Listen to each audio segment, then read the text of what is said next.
Hello everyone. Today we are discuss about on the topic hypothermia. अब देखो hypothermia जो कि इज ऑल्सो नॉन एज, ये आपको जरूर पता होना चाहिए। Hypothermia is also known as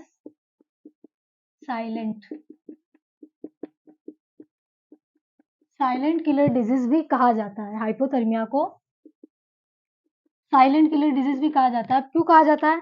क्योंकि कॉज ऑफ डेथ का एविडेंस हमें पता नहीं चल पाता है।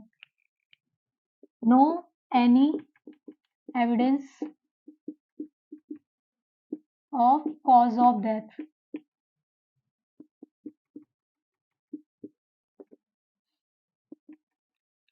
साइलेंट किलर डिजीज कहा जाता है हाइपोथर्मिया को, is also known as silent killer disease. अब साइलेंट किलर डिजीज क्यों कहा है? क्योंकि हमें एविडेंस नहीं पता है, कॉज ऑफ डेथ का एविडेंस नहीं पता होता है, इसलिए हम इसे बोलते हैं साइलेंट किलर डिजीज।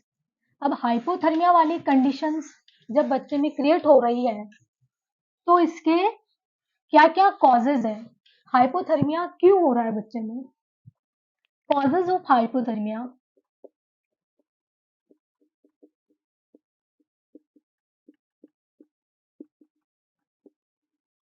अब क्या क्या कारण है हाइपोथर्मिया होने का? लेबर रूम का टेम्परेचर कम है, टेम्परेचर ऑफ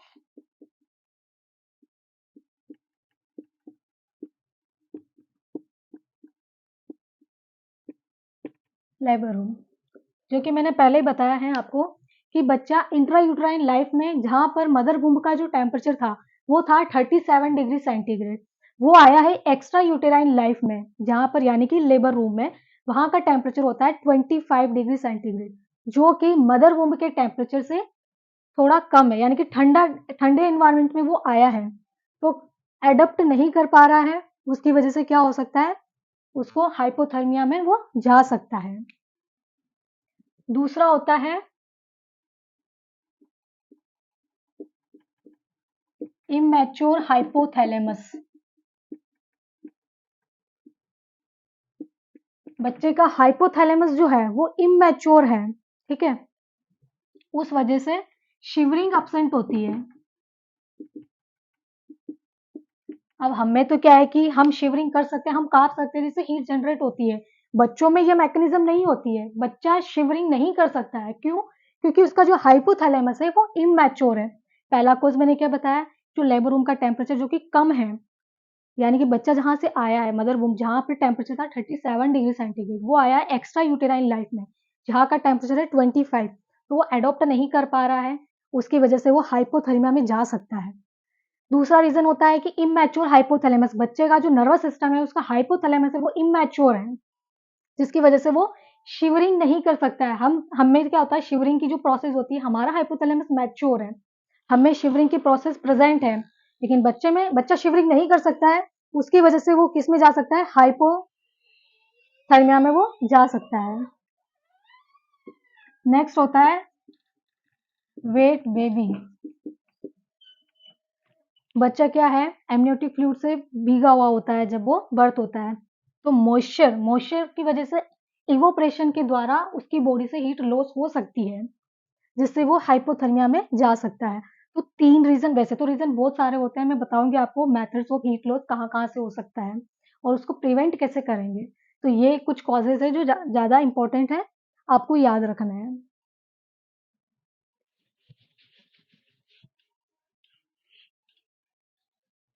अब आपको कैसे पता चलेगा कि बच्चा हाइपोथर्मिया में जा रहा है? क्या साइन सिम्टम होंगे?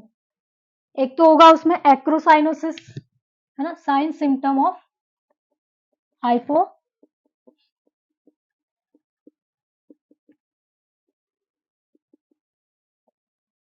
आपको कैसे पता चलेगा कि बच्चा हाइपोथर्मिया में जा रहा है? एक तो उसमें होगा एक्रोसाइनोसिस,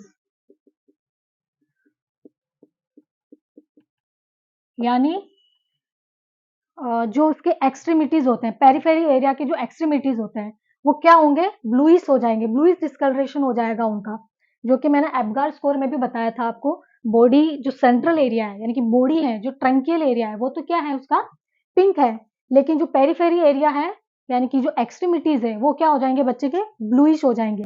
एक्रोसाइनोसिस हो जाएगा, उसका ब्रेडिकार्डिया में जा सकता है वो, यानी कि हार्ट रेट क्या हो जाएगी, बिलो 100, मैंने बताया था ना, ठीक है, हार्ट रेट उसका बिलो 100 हो सकता है। हाइपोग्लाइसीमिया, ग्लाइसीमिया में जा सकता है। तो ये कुछ साइन सिम्टम्स होते हैं बच्चे के कि वो हाइपोथर्मिया में जा रहा है।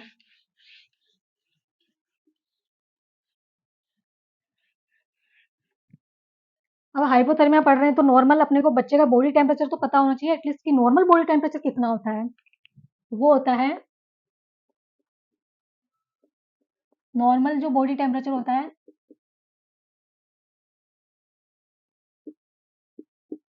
कितना होता है, 36.5 टू 37.5 नॉर्मल बॉडी टेम्परेचर होता है न्यूबॉर्न बेबी का। और ये बॉडी टेम्परेचर कौन सा होता है, कहाँ का होता है, एक्सिलरी,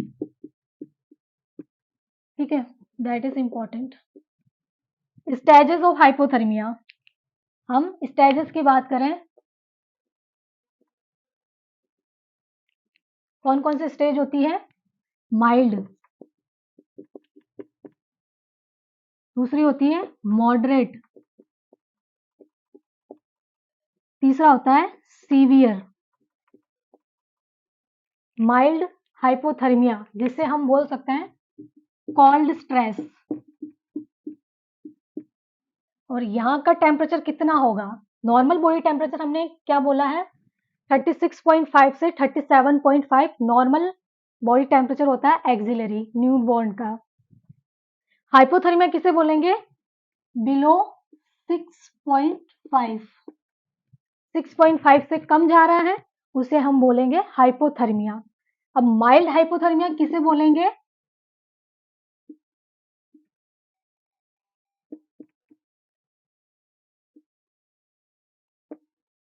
जब बॉडी टेम्परेचर उसका 36 से 35.4 है तो उसे हम बोलेंगे mild, mild hypothermia, cold stress. Then होता है मॉडरेट, मॉडरेट हम किसे बोलेंगे, 32 टू, यहां पर आएगा आपका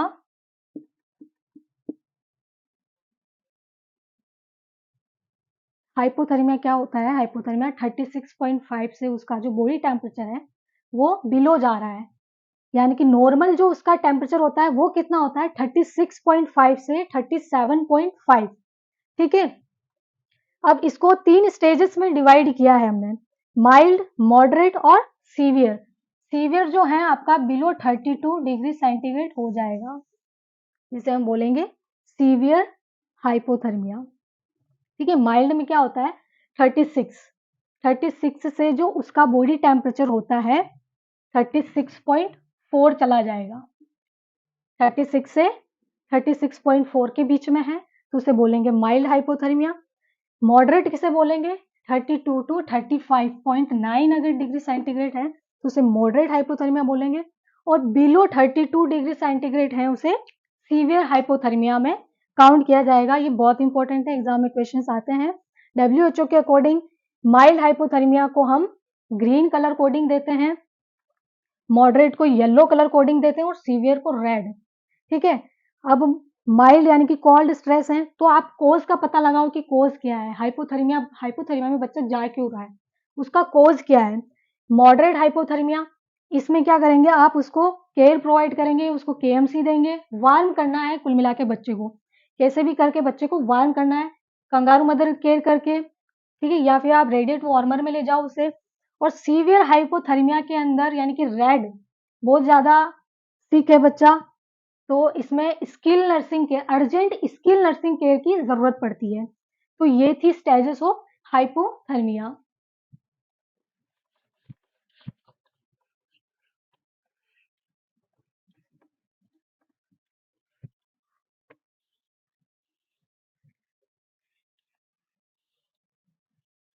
नेक्स्ट है हमारा methods of heat loss. Heat loss के क्या क्या मेथड्स हैं, किस तरीके से उन्हें प्रिवेंट कर सकते हैं हम।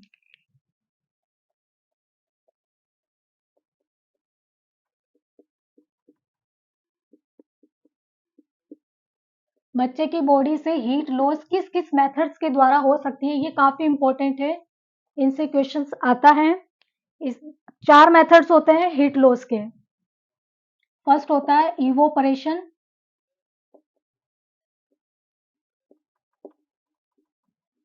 सेकंड होता है कंडक्शन, थर्ड होता है convection and fourth and last होता है रेडिएशन।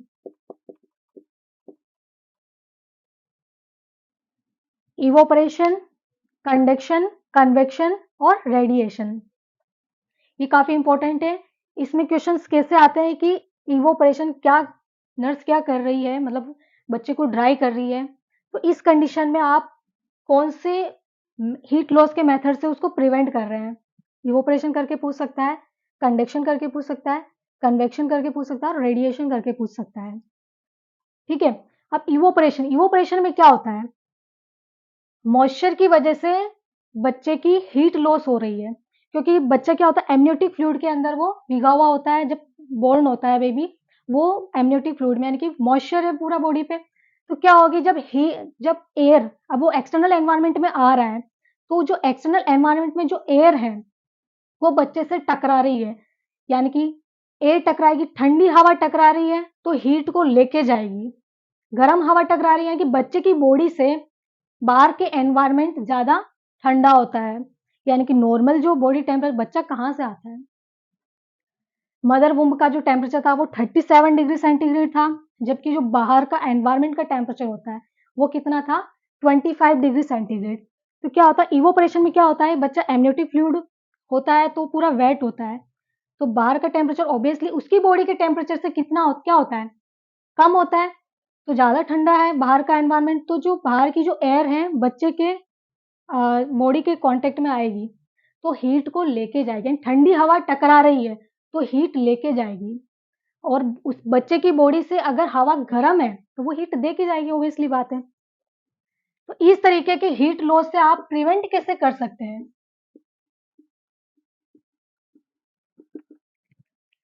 बच्चे को ड्राई करना है, जैसे ही बच्चा पैदा हुआ उसको ड्राई करना है, ड्राई करके आप इस तरीके के हीट लॉस से आप प्रिवेंट कर सकते हैं। नेक्स्ट होता है कंडक्शन, इसमें क्या होता है डायरेक्ट कांटेक्ट। हीट लॉस कैसे होती है, कंडक्शन मेथड में हीट लॉस कैसे होगी, डायरेक्ट कांटेक्ट से। क्या कर रहे हैं आप, ठंडे हाथ लगा दिए बच्चे को तो वहां से, अब वो इसमें भी वही लागू हो रहा है कि बच्चे की बॉडी, अगर आप वार्म हैंड अगर यूज करेंगे तो हीट उसको देंगे। ठीक है। कंडक्शन वाले मेथड में हीट लॉस कैसे होता है बच्चे की बॉडी से, डायरेक्ट कांटेक्ट से। बच्चा क्या है, आपने ठंडे हाथ लगा दिए तो आप बॉडी से हीट का लॉस हो रहा है, तो इस वाले कंडक्शन वाले मेथड्स में आप हीट लॉस को कैसे प्रिवेंट कर सकते हैं, प्री वार्म्ड हैंड,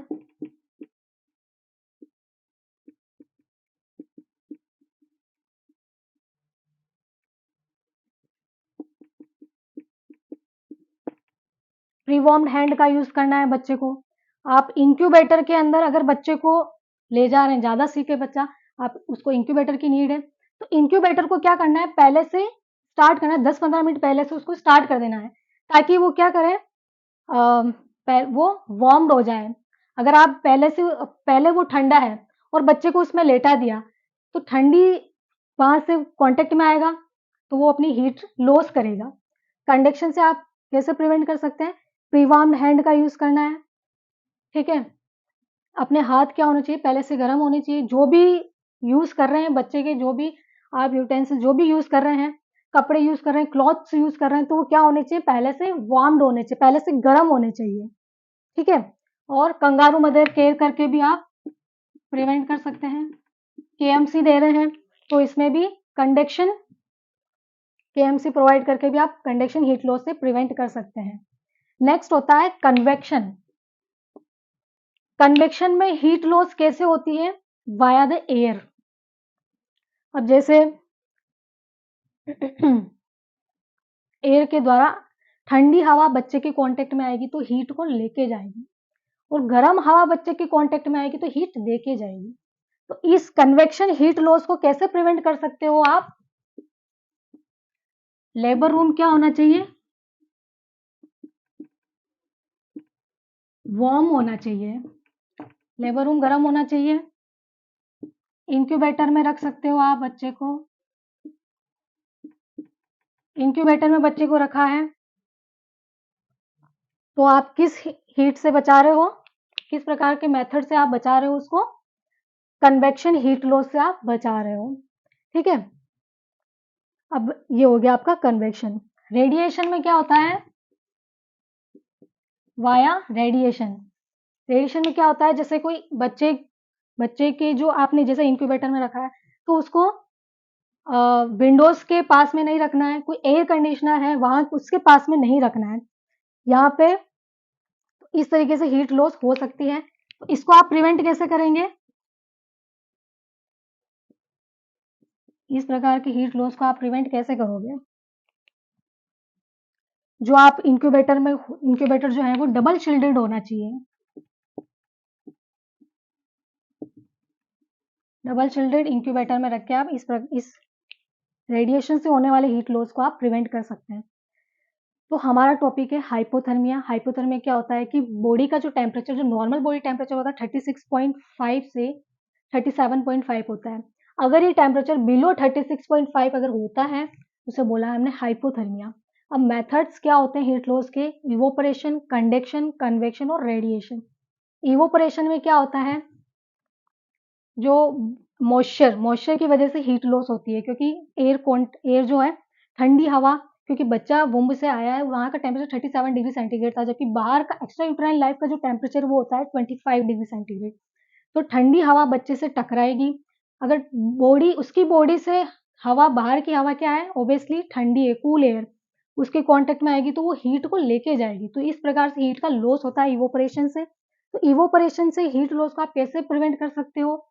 आप बच्चे को ड्राई करना है, जैसे ही बॉर्न हुआ है बेबी फटाफट उसको ड्राई करना है ताकि एयर के कांटेक्ट में नहीं आए। कंडक्शन हीट लॉस, बच्चे के जो भी आप यूज कर रहे हैं उसके क्लोथ्स हो सकते हैं, आपके हैंड हो सकते हैं, तो वो सभी क्या होनी चाहिए, आप उसके डायरेक्ट कांटेक्ट में अगर रख रहे हैं तो उस तरीके से हीट लॉस हो सकता है डायरेक्ट कांटेक्ट से। ठीक है, इस प्रकार के हीट लॉस को प्रिवेंट कैसे कर सकते हैं? आप अपने जो हाथ हैं वो गरम गरम हाथ बच्चे को टच करने से पहले आपके हाथ गरम होने चाहिए।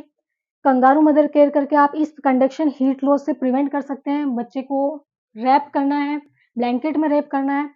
इस तरीके से आप कंडक्शन के द्वारा होने वाले हीट लॉस को प्रिवेंट कर सकते हैं। कन्वेक्शन में वापस वही, इसमें क्या होता है कंडक्शन में, वाया द एयर कांटेक्ट में आ रही है, यानी कि जो एनवायरमेंट, तो इस कन्वेक्शन वाले हीट लॉस को आप कैसे प्रिवेंट कर सकते हैं? लेबर रूम का जो लेबर रूम है वो वार्म होने चाहिए, ताकि गर्म हवा टकराएगी तो हीट को देके जाएगी ना कि लेके जाएगी। अगर लेबर रूम का जो एरिया है वो ठंडा है बच्चे की बॉडी टेम्परेचर से, तो क्या होगा, ठंडी हवा टकराएगी तो हीट लेके जाएगी।